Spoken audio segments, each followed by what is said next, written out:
आज हम लोग पढ़ेंगे उत्सर्जन चैप्टर का आखिरी भाग, पादपों में उत्सर्जन, है ना। जैसे हम लोगों ने पढ़ा है मनुष्यों में उत्सर्जन और उत्सर्जित अंग के बारे में पढ़ा है, लेकिन पादपों में यानी पौधों में उत्सर्जित अंग कोई विशेष अंग और अंग तंत्र नहीं पाए जाते उत्सर्जन के लिए। पौधे अपने उत्सर्जन की क्रिया ऐसे ही उत्सर्जित कर देते हैं, जैसे कि आप लोगों ने देखा होगा कि पतझड़ के दिनों में पत्तियां जो है गिर जाती है, तो वो अच्छी पत्तियां नहीं गिरती है। जितने भी बेकार पदार्थ होते हैं वो क्या करता है, वो पौधा पत्तियों में एकत्रित करते जाता है। जब उस पत्तियों में बेकार पदार्थ इकट्ठे हो जाते हैं और उसमें काम लायक कोई चीज़ बचता नहीं है, तो वो क्या करता है, पत्ती को ही गिरा देता है। यानी जिस अंग से में उत्सर्जित अंग को वो इकट्ठा करता है, उस अंग को ही वो त्याग कर देता है। जैसे कुछ उत्सर्जित पदार्थ उसके जो है छाल में इकट्ठे हो जाते हैं, तो वो क्या करता है, छाल जो है सूख के नीचे गिर जाते हैं, है ना। तो इस तरह पौधे के लिए कोई प्रॉपरली अंग नहीं होता है उत्सर्जन के लिए, और उत्सर्जन के लिए उसके लिए कोई अंग नहीं होता है जिसे उत्सर्जित अंग यानी उत्सर्जन की क्रिया पढ़ने में हमें आसानी पड़ती है। मनुष्यों की तरह, जीवों की तरह उत्सर्जन पढ़ने में इतनी कॉम्प्लिकेटेड नहीं है ये पादपों में उत्सर्जन, है ना। बहुत ही सिंपल है, थोड़ी सी समझदारी से आप लोग लिखिएगा एग्जाम में तो आ जाएगा। देखिए कुछ एक्स्ट्रा चीज़ें भी हम लोग, जैसे कि हम खुद कॉपी चेक करने जाते हैं तो पता चलता है कुछ बच्चे जो है उसमें कुछ यूनिक चीज़ें लिखते हैं जिससे उसकी मार्क्स अधिक आती है ना। रटे रटाए हर एक बच्चे वही चीज़ें जब लिखते हैं तो आदमी एवरेज मार्किंग देते चलता है, लेकिन कुछ बच्चे ऐसे होते हैं जो उसमें कुछ विशेष चीज़ें डालते हैं जो कि साधारण बच्चे नहीं डालते हैं। यानी जो बुक में रटे रटाए चीज़ें बस उतना ही लिख देते हैं, तो आदमी 100 में 100 कोई नहीं दे पाता है। तो फुल मार्क्स पाने के लिए हम कुछ यूनिक तरीके से लिखते हैं, यानी कुछ अच्छी चीज़ों को भी उसमें डालते हैं जिससे लगता है बच्चा एक्स्ट्रा मेहनत किया है ना। तो पौधों में उत्सर्जन की क्रिया पढ़ने के लिए हम लोग ये जानेंगे कि पौधों में उत्सर्जन की क्रिया कैसी होती है, यानी कौन कौन से पदार्थ उत्सर्जित पदार्थ कहलाते हैं, है ना। पौधे मुख्यतः 3 रूप में उत्सर्जित करते हैं अपने उत्सर्जित पदार्थों को। जंतु में भी तीनों रूपों में उत्सर्जित होता था, यानी गैस और तरल और ठोस, है ना। और पौधे भी गैसीय रूप में भी उत्सर्जन करते हैं, तरल रूप में भी करते हैं और ठोस रूप में भी करते हैं, ठीक है। तो गैस रूप में वो क्या करते हैं, हम लोग तो कार्बन डाइऑक्साइड करते हैं, लेकिन पौधे ऑक्सीजन भी करते हैं और कार्बन डाइऑक्साइड भी करते हैं।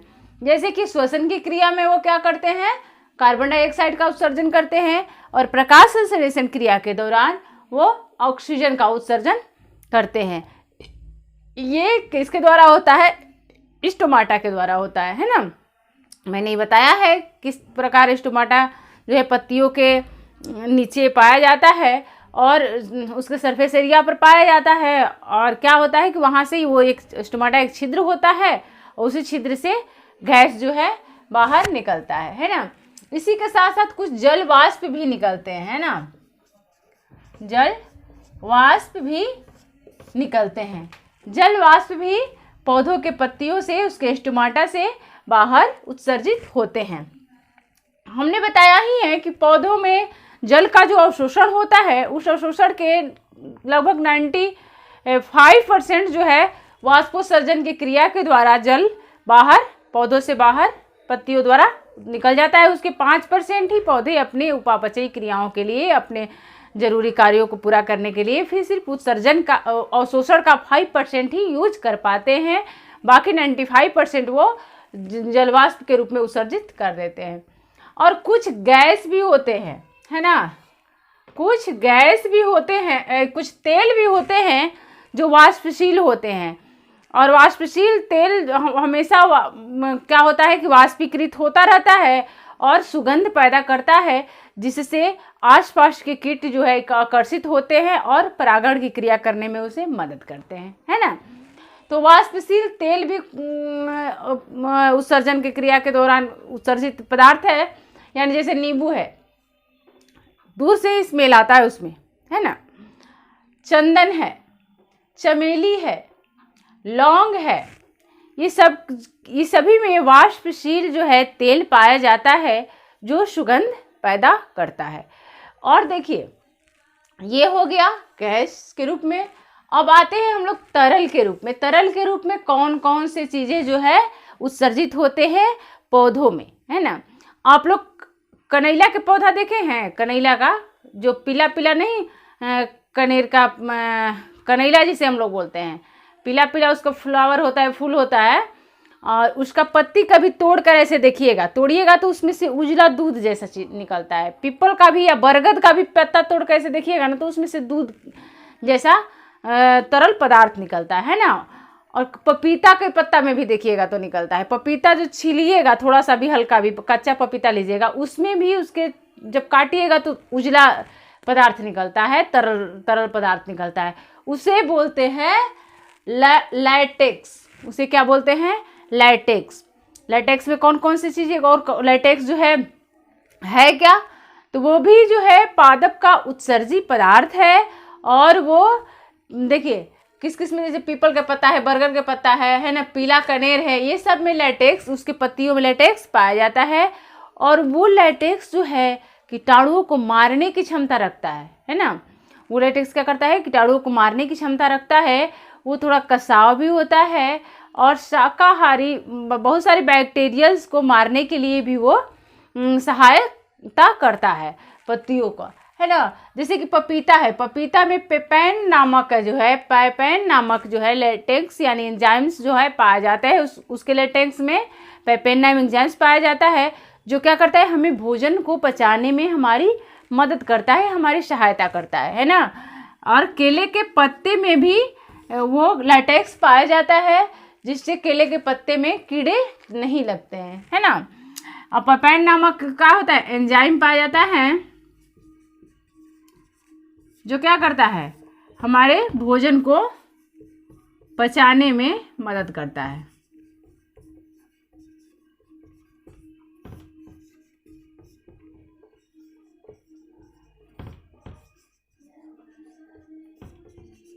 है ना। अब देखते हैं हम लोग ठोस के रूप में कौन कौन से पदार्थ पाए जाते हैं। ये बहुत ही इंपॉर्टेंट है। देखिए टेनिन, रेजिन और गोंद। गोंद से आप लोग परिचित होंगे, जिसे हम लोग इंग्लिश में गम भी बोलते हैं, और नहीं होते लासा जिसे हम लोग बोलते हैं, लासा भोजपुरी में हम लोग बोलते हैं उसको लासा। किसी पेड़ के किनारे जाते हैं, पेड़ ओड़ पर देखते हैं कि लासा के रूप में जो है गोल गोल इकट्ठा हुआ रहता है, जिसे बोलते हैं हम लोग गोंद, है ना। और ये गोंद आखिर में गोंद बनता कैसे है, कहाँ से गोंद आ जाता है, ये तो सोचने की विषय है ना।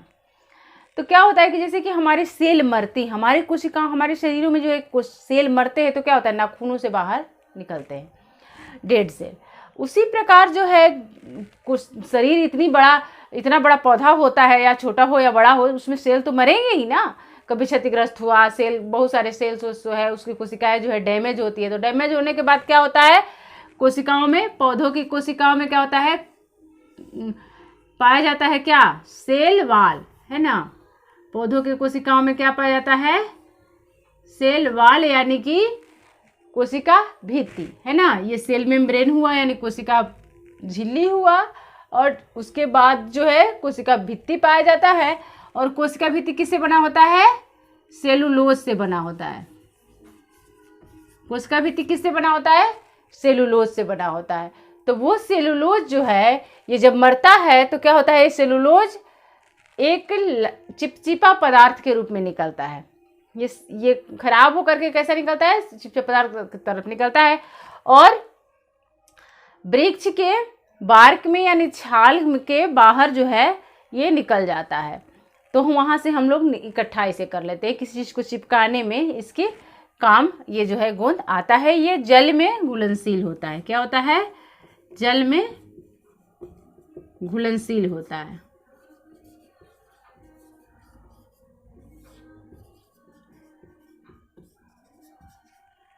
बबूल के पौधों में जो गोंद पाया जाता है, जो लासा पाया जाता है, वो जो है अच्छी क्वालिटी की गोंद होती है ना।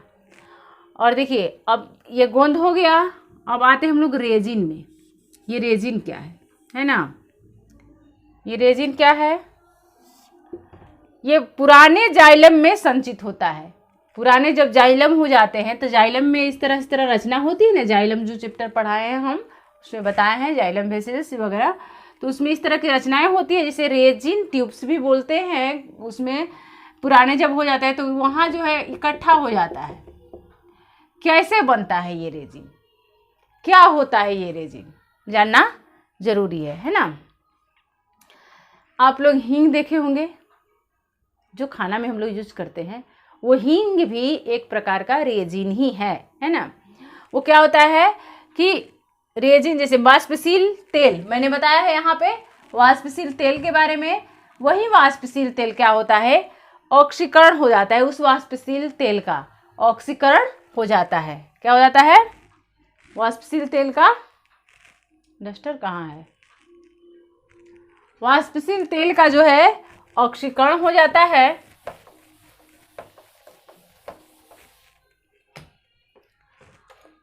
वाष्पशील जो तेल पाए जाते हैं वो सुगंधित होते हैं। और वाष्पशील तेल का ऑक्सीकरण होता है। ऑक्सीकरण होता है। ऑक्सीकरण से क्या बनता है? ऑक्सीकरण तेल के ऑक्सीकरण से क्या बनता है? रेजिन का निर्माण होता है। रेजिन का निर्माण होता है ना? रेजिन का निर्माण कैसे होता है? वाष्पशील तेल जो पाए जाते हैं जिस पौधे में, वो पौधा कभी कभी ऑक्सीकरण हो जाता है वायु के संपर्क में आकर के उसके अंदर, तो क्या हो जाता है? वो रेजिन का बहुत ही अत्यधिक सुगंधित वो क्या होता है? ठोस का रूप, अर्ध तरल का रूप ले लेता है। वो कैसा होता है? ये अर्ध तरल है ना? अर्ध तरल मतलब न तरल से थोड़ा सा गाढ़ा टाइप का है ना? वो तरल के पदार्थ के रूप में हो जाता है। और वो काफी क्या होता है? काफी अर्ध तरल सुगंधित है ना? सुगंधित पदार्थ होता है। अर्ध तरल काफी सुगंधित पदार्थ जो है होता है। काफी सुगंधित पदार्थ होता है। और इसमें जो है, इससे क्या बनाया जाता है? ये से जैसे आप लोग भोजन जब करते होंगे तो हींग का उपयोग करते हुए देखते होंगे कि मैंने भोजन जब पकाते हैं हम तो उसमें हींग डालते हैं। तो हींग क्या करता है कि भोजन को स्वादिष्ट भी बनाता है और हमारे एसिड बनने में यानी गैस की बनने की प्रक्रिया को थोड़ा कम करता है ना? तो जैसे एक पौधा है फेरुला, जिसको बोलते हैं फेरुला एसाफोइटिना, फेरुला एसाफोइटिडा उसका वैज्ञानिक नाम है। उसके जड़ जो है, जड़ से जो रेजिन निकलता है ना? जड़ से जो रेजिन निकलता है, उस रेजिन इतना सुगंधित होता है, उसे निकाल करके उसे हम लोग हींग के रूप में उसका प्रयोग करते हैं। इस प्रकार हम लोग पौधों से निकला हुआ रेजिन्स का क्या करते हैं? उपयोग करते हैं। कैची में, जैसे अगरबत्ती बनाने में, अगरबत्ती बनाने में, और क्या चीज़ में? सुगंधित पदार्थ बनाने, जैसे सेंट वगैरह बनाने में है ना? सुगंध के रूप में इसका प्रयोग करते हैं। और औषधियों के रूप में भी इसका प्रयोग होता है। औषधियों में रेजिन का उपयोग किया जाता है ना? अब हम लोग पढ़ते हैं, गोंद हो गया, रेजिन हो गया। अब पढ़ते हैं हम लोग टेनिन, है ना? टेनिन कहाँ होता है? टेनिन जो है वृक्ष के छालों के पास जो है छालों में एकत्रित होता है। वो एक ठोस के रूप में, काफ़ी कड़ा क्रिस्टल के रूप में पाया जाता है ना? और टेनिन का प्रयोग हम लोग कहाँ करते हैं? टेनिन का प्रयोग जो है, ये टेनिन कैसा पदार्थ है? काफ़ी कसैला होता है ना? कसैला, कड़वा पाया जाता है। ये टेनिन कहाँ पाया जाता है? जैसे चाय, टेनिन के बारे में हम लोग थोड़ा सा लिख लें।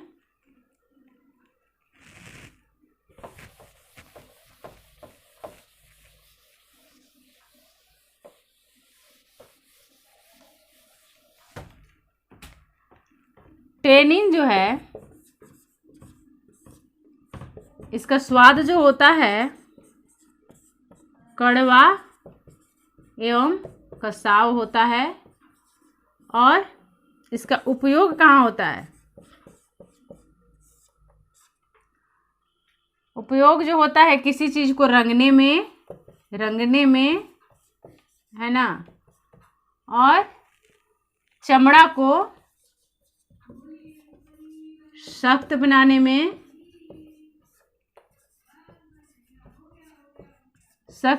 में, चमड़ा को जो है सख्त बनाने में और किसी चीज को रंगने में इसका उपयोग किया जाता है। स्याही बनाने में, दवाइयों में इसका उपयोग जो है किया जाता है।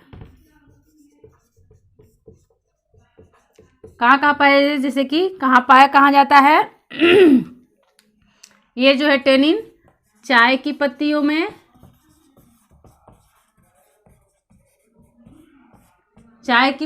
में, है ना, आंवला में,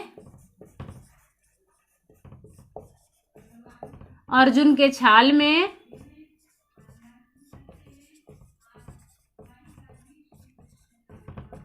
ये पाया जाता है। इसकी प्रकृति कैसी होती है? ये अम्लीय होती है ना, ये अम्लीय होती है। तो आज हम लोगों ने क्या पढ़ा? पादप में उत्सर्जन, है ना।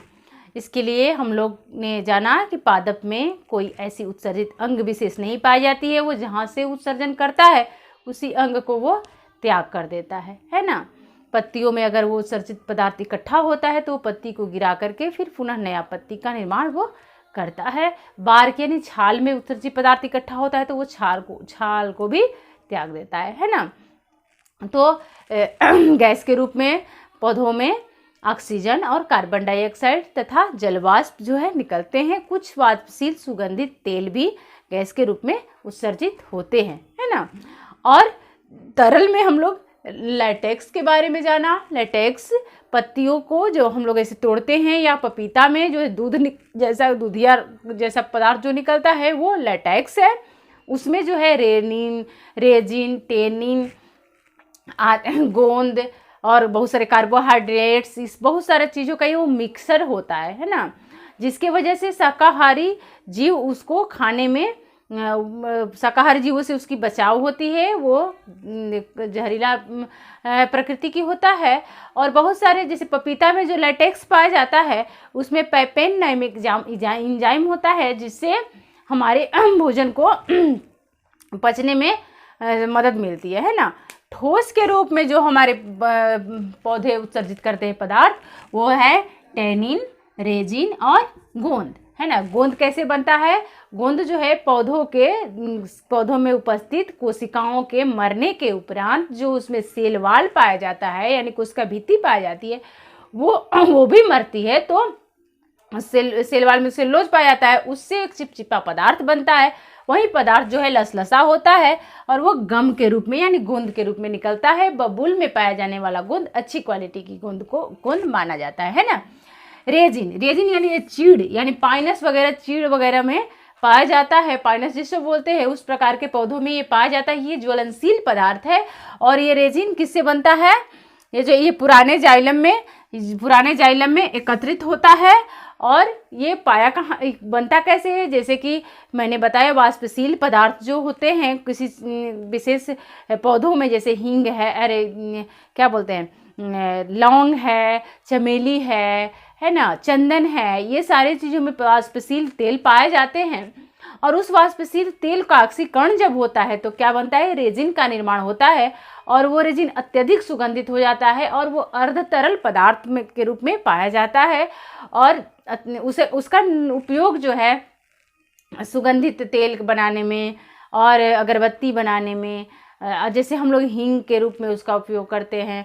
ये पौधा जो है फेरुला एसाफोइटिडा के जड़ में पाए जाने वाले रेजिन से हींग का निर्माण किया जाता है, जो काफ़ी सुगंधित होता है और वो भोजन में हमारे हम लोग उसको स्वादिष्ट बनाने में, भोजन को स्वादिष्ट बनाने में तथा गैस को भी फॉर्मेशन कम करने में वो हमारी सहायता करता है ना। और टेनिन है, टेनिन जो है कहाँ पाया जाता है? टेनिन जो है वृक्ष के छाल के पास पाया जाता है और काफ़ी कड़ा होता है, वो क्रिस्टल के रूप में पाया जाता है। और ये क्या है? टेनिन का उपयोग जो है रंगने में, किसी चीज़ को रंगने में, चमड़ा को सख्त बनाने में, चमड़ा को कड़ा बनाने में और स्याही बनाने में, दवाइयों में इसका उपयोग किया जाता है। वो इसका स्वाद जो है कड़वा तथा कषाव होता है। इसका प्रकृति जो है अम्लीय होती है और ये किस किस में पाया जाता है? चाय की पत्तियों में, आंवला में, अर्जुन के छाल में इत्यादि बहुत सारे पौधों में ये पाया जाता है ना। तो आज हम लोगों ने क्या पढ़ा? पादपों में उत्सर्जन, जो कि आप लोग सहज ढंग से समझ ही गए होंगे। अगर आप लोग को इसमें कहीं परेशानी होगी, कोई दिक्कत होगी तो आप लोग कमेंट बॉक्स में ज़रूर लिखिएगा, और ताकि मैं उसे नेक्स्ट वीडियो में उसका उत्तर बता सकूं। ठीक है, मिलते हैं अब हम लोग नेक्स्ट चैप्टर में। ये चैप्टर उत्सर्जन का चैप्टर समाप्त हुआ। अब हम लोग नेक्स्ट चैप्टर के अगले वीडियो में हम लोग मिलेंगे। Thank you.